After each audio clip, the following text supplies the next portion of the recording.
Cantonment MLA Lasya Nanditha road ప్రమాదంలో మరణించడం ఆ నియోజకవర్గ ప్రజలకు తీరని లోటని రాష్ట్ర ఐటీ శాఖ మంత్రి దుద్దిల్ల శ్రీధర్ బాబు అన్నారు.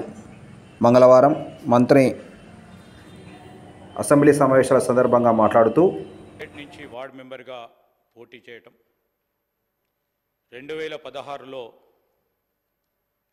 కవాడిగూడ కార్పొరేటర్గా పోటీ చేసి వారి ప్రజా జీవనాన్ని మొదలుపెట్టడం, తదనంతరం అనారోగ్యంతో బాధపడతా ఉన్న సాయన గారికి వారి కుటుంబ సభ్యుల ద్వారా కంటోన్మెంట్ ప్రజలకు సేవలు అందించాలని భావించి మరి చాలా చురుకుగా ఆ ప్రాంత ప్రజలకు సేవలు అందించిన వ్యక్తిగా పేరుగాంచారు. ఈరోజు కంటోన్మెంట్ ప్రజలకు సేవలు అందించాలని ఆలోచనలో భాగంగా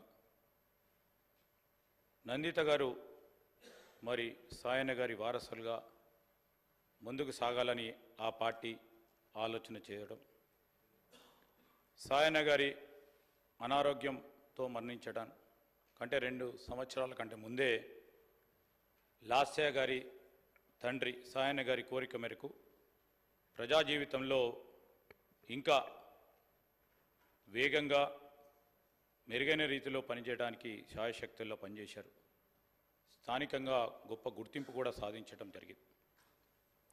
అనారోగ్యంతో సాయన గారు మృతి చెందగా ఆయన వారసులుగా లాస్య గారు కుటుంబ పరంగా మరి వారందరూ ఆలోచన చేసి కంటోన్మెంట్ ఎమ్మెల్యేగా పోటీ చేసి చిరుప్రాయంలోనే పెద్ద మెజారిటీతో గెలుపొందారు. దురదృష్టవశాత్తు రోడ్డు ప్రమాదంలోనే వారు మన అందరి దగ్గర నుంచి దూరం కావటం చాలా విషాదకరం. శ్రీ సాయన్న గారి వారసత్వాన్ని కొనసాగిస్తూ కుమారి లాస్య నందిత గారు కంటోన్మెంట్ ప్రజల మన్ననలను పొందుతున్న తరుణంలో ఆకస్మికంగా మరణించడం వారి కుటుంబానికే కాకుండా కంటోన్మెంట్ నియోజకవర్గ ప్రజలకు కూడా తీరని లోటని ఈ సందర్భంలో వారి కుటుంబ సభ్యులకి వారి అభిమానులకు మా ప్రగాఢ సానుభూతిని తెలియజేస్తూ సెలవు తీసుకుంటాం. శ్రీ ఏ మహేశ్వర్ రెడ్డి గారు. ధన్యవాదాలు అధ్యక్ష.